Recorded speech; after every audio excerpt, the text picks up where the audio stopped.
ये तुम्हारी सबसे बड़ी नाकामी है। मुझे नहीं पता कि इस आराम में तुमने कैसा क्या सुख खोज लिया कि उस समाज का सब कुछ बर्बाद कर दिया। ये समाज एक बंकर में बंद है और झांक रहा है कहीं से कोई सूरज का किरण दिखाई दे। नेता अपनी अपनी पीपरी बजा रहे हैं, मैं बनूंगा तुम्हारा नेता, मैं बनूंगा तुम्हारा नेता। हर कोई मायावती बनना चाह रहा है, हर कोई मुलायम सिंह यादव बनना चाह रहा है, लेकिन कांशीराम बनना कोई नहीं चाह रहा। ज्योतिबा फूले बनना कोई नहीं चाह रहा। ए मेरे समाज के लोगों, मैं तुमसे सवाल करती हूँ, क्या तुम इसी तरह दंश में जीते जीते कितनी पीढ़ियां गुजारोगे? एक बार संगठन, मेरा नाम, मेरा पोस्टर, मेरा बैनर छोड़ करके जरा एक बार आकर के तो देखो, इकट्ठा होकर के तो देखो। तुम मुझसे कहोगे कि निर्दय झाड़ू लगानी है इस मंच पर, मैं झाड़ू लगा दूंगी। तुम कहोगे कि ये झूठे बर्तन धोने हैं समाज के, मैं सारे बर्तन धो दूंगी। लेकिन मेरी हाथ जोड़कर अपील है कि इकट्ठे हो जाओ, समाज को इकट्ठा करो। बने बनाए मंचों पर भाषण जी भी मत बनो, मत बनो भाषण जी भी।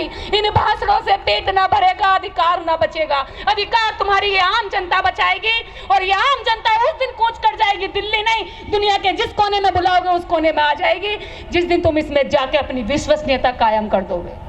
तुम्हारे दुश्मन ने उसमें विश्वसनीयता कायम कर दी। विश्वसनीयता नहीं करता है तो लालच कायम कर दिया। उसने क्या दिया? हर सीट पर 5 बोरा सामान रखा है, एक तेल की शीशी रखी है, और वो अपनी सीट पर बैठेगा और तेल ले जाएगा। तुम ये नहीं कर सकते तो कम से कम विश्वास ही कायम कर लो। तुम्हारे वो अपने हैं, तुम्हारा खून है, तुम्हारी पीढ़ी दर पीढ़ी संतानें और तुम्हारे पूर्वज सब उसी व्यवस्था से सताए हुए लोग हैं, तो तुमसे तो वो और जल्दी गले नहीं लेंगे। वो तुम्हें रोटी भी खिलाएंगे, अपने घर का जो घी बचा हुआ है वो भी तुम्हारी थाली में डाल देंगे। जाकर के तो देखो उनके बीच में, वो खुद सूखी रोटी खा लेगा, तुम्हें अपनी पतीली की सबसे अच्छी सब्जी खिलाएगा। एक बार जाके तो देखो। मुझसे ज्यादा लिटरेसी वर्ड बोले नहीं जाते, बोल सकती हूँ, लेकिन मैं कोशिश करती हूँ उन शब्दों को बोलने की जिनसे मैं दुखी हूँ, जो मेरी वास्तविकता है, जो मैंने देखा है। मैंने गांव-गांव में देखा है कि आपके समाज को किस तरह से अंदर से खोखला किया जा रहा है। एक घर में 4 लोग दारू पीने वाले हैं, लेकिन पढ़ने वाला एक नहीं है, कमाने वाला एक नहीं है। औरतें दूसरों के घरों में काम ढूंढ रही हैं, भैया कुछ भी करवा लो हमसे, लेकिन हमारे बच्चों को रोटी मिल जाए। ये तुम्हारे समाज की स्थिति है। और सूट बूट पहन करके अपनी टाई चमकाते हो। शर्म आती है मुझे तुम्हारी टाई की गांठ पर कि तुमने अपने समाज को बचाने के लिए एक भी काम नहीं किया। मैं नेताओं से कहना चाहती हूँ, मंच की एक गरिमा होगी, वो अपने साथ में आए हुए लोगों की गिनती कराएगा कि मैंने इस कार्यक्रम के लिए इतना योगदान दिया है। मैं 100 लोग लाया हूं, मैं 1000 लोग लाया हूं, उसके टाइम बाउंडिंग होगी कि अगर आप ज्यादा लोग लाए हैं, आपकी विस्मृति समाज में ज्यादा है, आपको सुनने वाले ज्यादा है, आपका लोगों के बीच में काम ज्यादा है, आप बोलेंगे मंच पर। अकेला चलकर आने वाले आदमी को मंचों से अगर हम यूं ही भाषणगिरी बनाते रहे तो ये समाज एक दिन कुछ नहीं होगा आगे बैठने वाला, और यहाँ की भीड़ बढ़ती जाएगी, बढ़ती जाएगी। इसको पीछे तक बनाना पड़ेगा और इसको सिकोड़ना पड़ेगा। समझ रहे हो?